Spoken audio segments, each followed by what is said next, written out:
Well, Eddie, good to see you. Lots going on, lots to reflect on, lots to preview and talk about as well. How are you, first of all? I guess amidst the busy schedule, has it been nice for you to have a little bit of family time? Yeah, I mean, just nice to have no shows, but you find yourself just watching boxing, really. You know, we live and breathe the sport, so even when we don't have a show, it's really more about recharging and just getting ready and gearing up for September the 15th in Mexico, probably till Christmas.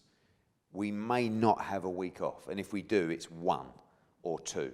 So just really resting, trying to get a bit of sun, trying to just stay healthy and getting ready for what will be a brutal run. But I miss it, you know, even if we don't do a show for 2 or 3 weeks. And I find myself, as I said, watching boxing, or strangely watching At Home with the Furies actually as well, which was quite amusing. But yeah, I love boxing. So sometimes you think you want to step back and just have a little break, but you don't really. Talking about watching boxing, where else, of course, to start than the weekend's action? Oleksandr Usyk, Daniel Dubois. First of all, the $1 million question, which has been talked about so much over the last few days. In your opinion, was it a low blow and was the right decision made? You know, it's difficult to comment on these things because however you comment, people think you got an agenda, right? And I have to be honest, if I was representing Daniel Dubois, obviously my opinion would be different. And different because you want to force a rematch, but also different because you're so emotionally invested in a fighter, you can see things differently and not with a level head.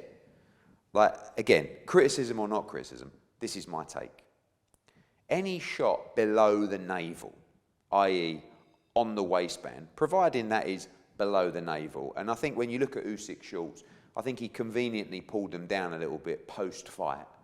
But the referee will rule, and unless the referee feels that the shorts are too high, and when they come together, he will say, this cup is high, this shot is okay, which obviously he didn't.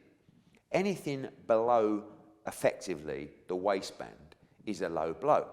Now, you can look at different slow-mo angles and have conveniently a shot that is at the end of impact, which is higher up the cup. But on impact, the entire fist was below the navel, right? In fact, the bottom of the fist was 8-10 inches below the waistband, and actually quite close to the genitals, I would think. I think that it was 100% a low blow. Unless the referee points out that it's okay to punch below the waistband, which he didn't, then I don't see how it's anything but a low blow. You saw from the reaction of Usyk, the way he went down. When you get hurt by a body shot, you don't just dive on the floor immediately. So it hit his protector. And as I said, the bulk of that knuckle, that fist, was very close to a very dangerous area. Did he milk it? 100%. Was he lucky because if it was a couple of inches higher, perhaps he might not have got up? Would he have got up if he needed to? Yes, I think. But, you know, when I first watched the replay back, in my mind I said that's 100% low.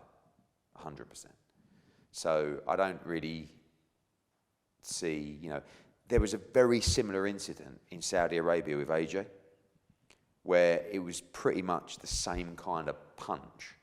Wasn't as clean and wasn't as powerful, but he turned away and the ref warned AJ for a low blow. One thing you know about Oleksandr Usyk is he don't like it to the body. He never has liked it to the body.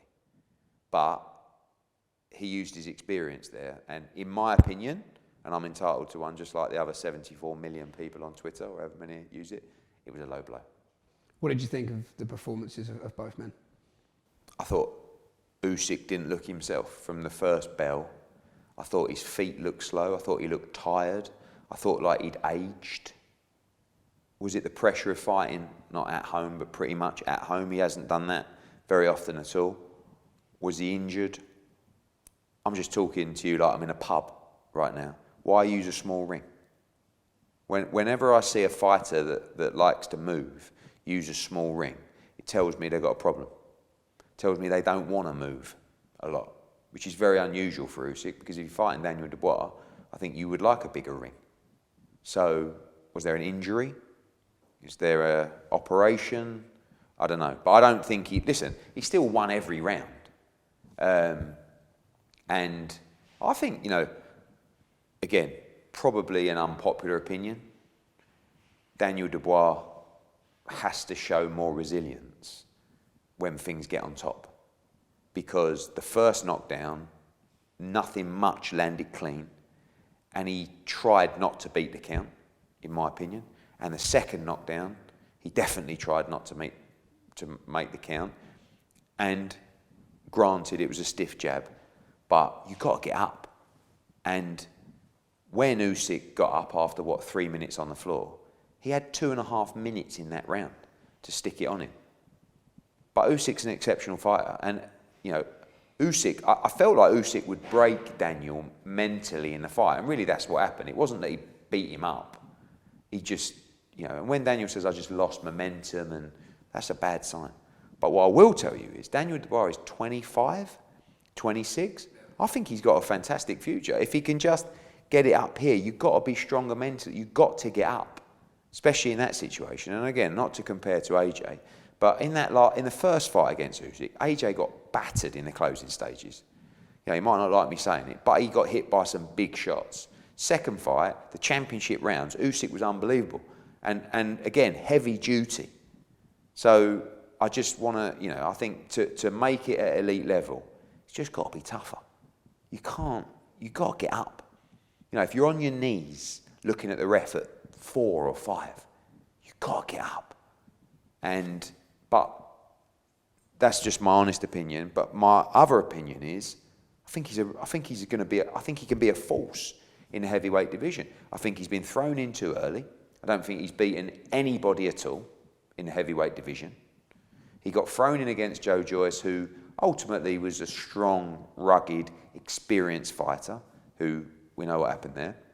And then he's fighting the pound-for-pound number 1, or one of. So I don't think you can blame it for being too much for Dubois.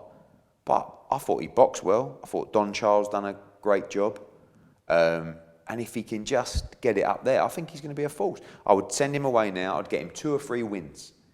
Confidence, get him knocking people out again, because he's just not quite ready for that level. But again, if the punch was a few inches higher, maybe he's heavyweight champion of the world. So I think all in all, I think he really gave a great performance. I know, again, people say he didn't win a round, but at least the rounds were competitive. The word from the Warren camp immediately after was they were very disappointed. They are going to appeal the decision. How likely is it that anything shifts on the result? No, I don't see how you can watch that back and think there's any right to appeal or right to a rematch. But I'll probably do the same. I don't blame them for doing it. And the natural reaction from the promotional team is to come out, because you're looking for. And by the way, I was quite baffled how many people said it was a legal blow. I mean, I'm, not a referee. Boxing people as well, Yes. I thought so. But I just don't understand that if you receive a blow below the navel and halfway up the shorts from the majority of the fist, that it's anything but a low blow. But again, maybe I'm wrong, just giving you my opinion. But I would do the same. And you jockey for your fighter at that point. How do we get him? Can we force a rematch here? Can we get someone to agree with us? Can we get a favour? Because, this is just boxing. So I don't see anything but no call for a rematch, and a call, hopefully, for Filip Hrgović to now fight Oleksandr Usyk, because he's next in line. He's the mandatory. There can be no exemption for a fight with Tyson Fury, because he's busy and scheduled, and that doesn't work within the rules. So we would like to get that Hrgović fight up and running. And Hrgović wouldn't want to step aside anyway. No, he doesn't want to do it. He can win the fight. He needs to improve significantly from the Zhang and the Dempsey-McKean performance. But he can punch. People will be looking, whether it was low or not, people will be looking at that saying, if you stick it on, and that's, we know, and AJ knew, that's what you have to try and do. You have to work him up close. I couldn't believe how reckless Usyk was being, how much he was trading with Dubois. And that could be he was injured, or he wasn't himself, because all the other things we discussed earlier, or he felt the power of Dubois and thought, you know what, I need to get this guy out of there. And that's what he did.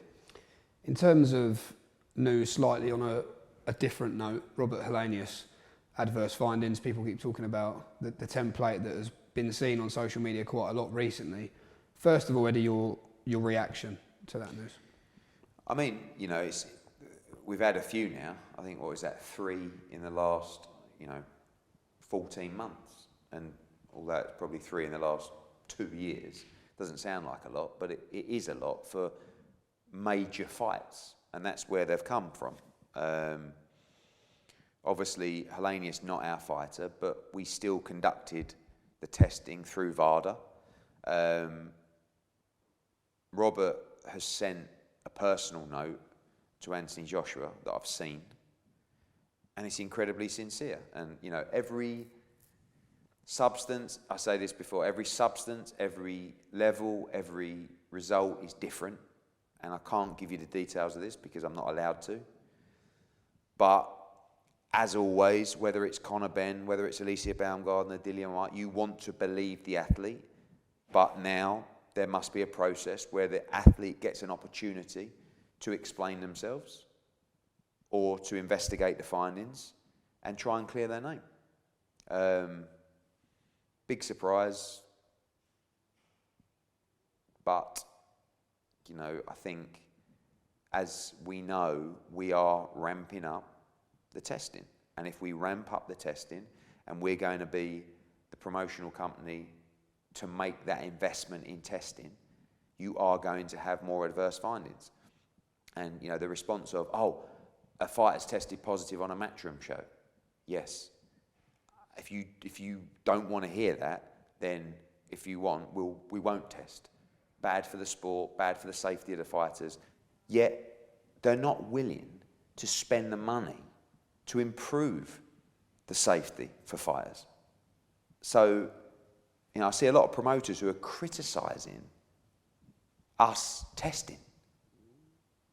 It baffles me. And, I've been around this. Like, well, why aren't you spending the money to make sure that your fighter is fighting an opponent, particularly an international opponent, that has been tested? And the answer is because it costs too much. And that's fine. That's one of the problems. But I hope that we can be acknowledged for spending the money to improve the safety for our fighters. In terms of Anthony Joshua, obviously Dillian Whyte was forced out, and now Helenius in the aftermath of the fight, and more adverse findings. What has Anthony Joshua had to say about the whole situation? I messaged him and said, guess what? You're not going to believe this. And he just came back with the eyes emoji. And I said, Robert Helenius has tested positive. He's like, no. It was almost like, wow, you really got to be taking something to beat me. I think that's what his words were. And, I don't think it's something that he actually said in one of his messages, I'll read it to you actually, because we're live. I don't think you'll mind that, because I think he wanted to get it out there actually.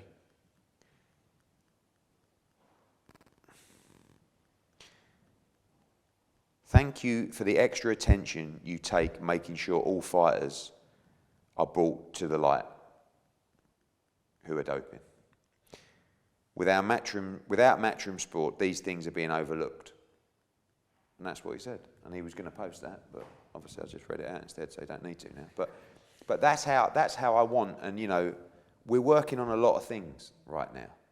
And they won't necessarily benefit our business in the short term, but I believe it will benefit the sport, and it will change the face of the sport, and it will make it safer. Like working closely with VADA and all Matchroom fighters potentially signing up to I think so. a pool? Look, I think for some of the criticism that WBC get, they do a fantastic job with the 365 testing with VADA.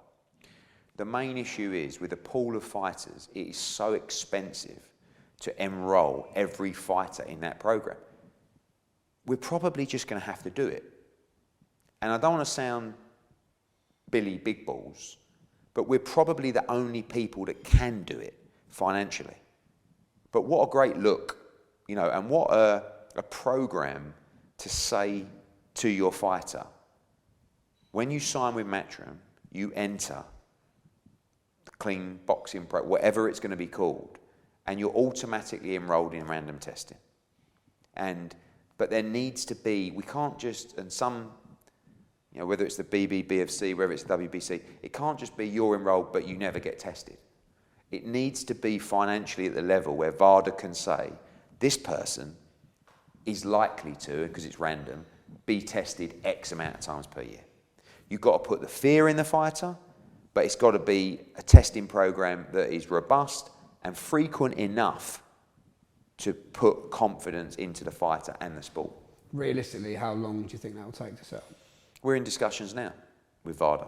We're trying to find a way. And when I do it, I'm going to push every promoter to do the same. Because if you want to criticise and you want to talk about making the sport safer, come with us, make this move, and enrol all your fighters into a testing program. You mentioned Alicia Baumgardner earlier. We've been talking about Dillian Whyte as well. Any updates you can shed on those two? No, I know that Alicia and her lawyer are dealing with the situation. Obviously, when this, when you receive your results and your adverse finding, you have to deep dive into everything you can to explain your innocence. That's something that Alicia and her lawyer are doing now. They're going to have to deal with the Michigan Commission and the governing bodies as well. And another issue, which, you know, we're not passing the buck from, but if we're going to spend the money in terms of this testing, once there is an adverse finding, there has to be a process that unfolds from there. So do Michigan pick up this process? Do the governing bodies pick up the process? Because we can't pick up the process. Imagine the criticism we get. Oh, so Matchroom have found an adverse finding. They conduct their own investigation. We can't do that.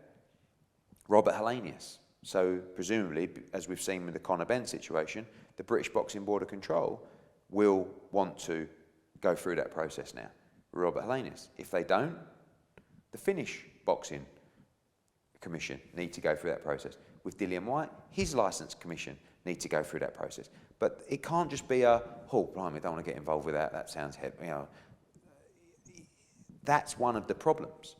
Because at the moment, one of the only trials that's taking place is public trial, which is not fair to the fighter. They need to have an opportunity to go through a process. And I suppose on the flip side, there does need to be adequate punishment. I think that's one thing that people have been talking about, isn't it? Yeah, but again, no universal commission, so no standard test is for you know. For me, and we talk about strict liability with UKAD, if someone has not intentionally digested a substance and is just completely unlucky, whether it's contamination, which I believe is a real thing, then they have to be given the. You can't just ruin their life.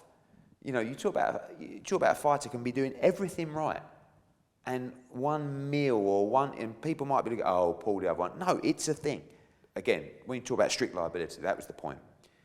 I just don't think it's fair that if a fighter who has been the consummate professional has somehow, you know, it could be a food, could be, and this is, again, people look at excuses. This is a real thing. And I think it's something that VADA have got to look at as well. Because again, our conversations with the UFC, particularly around Conor Benn, was we have had issues with this. And contamination is a thing. And, you know, I think it's well beyond our scientific levels. But someone has to deal with it once we put this in place. You mentioned Conor Benn. Seen a few rumours on Twitter about a potential return, maybe stateside. What can you tell us about what the latest with him is? We want him to box in September 23rd or September 30th. We are speaking to the board about that. We would like him to fight in the UK. If not, we know that he's licensed in America and he's not suspended by any commission or any agency. So he's clear to fight and they're happy for him to fight. So I think the idea would be a quick fight and a run-out fight to jump into a big fight in December. Hopefully by then any other issue is taken care of again, and we can make a fight with a Kell Brook or someone like that. I think that's the fight we need to focus on for December. But there is a chance Conor Benn will fight first in September. I've been speaking to Conor, and I think he's mentioned about being ringside this Saturday for Eubank Beefy Part 2. Do you expect him to do that and be in the mix? Yeah, I think so. Yeah, I think he'll go up and watch. I mean, the Conor Benn Chris Eubank fight has huge legs and potential, but a lot depends on what happens on Saturday. I don't think Chris Eubank will win the fight, but if he was to lose, it's how he loses. If he gets stopped early again, it ain't looking good, bruv. But there is a chance he might lose the fight on points in a competitive fight, which I actually think is what will happen. And if that's the case, then yeah, definitely the Eubank-Benn fight gives itself a real chance. And Benn Beefy as well, potential? Maybe, yeah. I think Liam's in a difficult spot because a lot of those fighters don't look at Liam as the payday fight, and he's very good. You know, he's super consistent. He's got a great mind. He's very fit. He's technically a very good fighter. That's why I think, you know, like a Kell Brook will look at a Liam Smith fight and go, whereas he looks at a Conor Benn fight and goes, that's the fight I want. Because he thinks it's a bigger fight. He thinks he can win that fight. And I love the fight because it's old versus young, crossroads, and it's a great mix of styles. One other thought I do just want to ask you about on that card is Fraser Clarke and Dave Allen. How do you see that one going?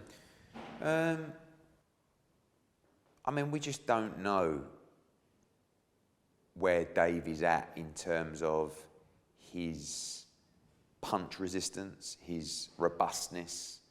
He's got a huge heart, and you know he's a big, strong man. But since his decline, if you like, and the Usyk sparring stuff, it wouldn't surprise me if the fight was all over in 2-3 rounds. But it also wouldn't surprise me if Dave stuck it out, made it scrappy, and maybe lost on points. I think he'll really struggle to deal with the work rate of Fraser Clarke. But, you know, I really do like both men, but I've always had a soft spot for Dave Allen. I'm glad he's getting a shot. And, you know, hope that both men leave the ring safely at the end. I saw it on social media, I think it was an Instagram Q&A you were doing. You're looking to lock in a venue and a date for a monster fight stateside between Devin Haney and Regis Prograis. What can you tell us? Yeah, we've been waiting for the basketball schedule to come out, which it has, and now we're looking at various sites for that fight. Originally, it was a fight planned for October 28th. That's not the case now.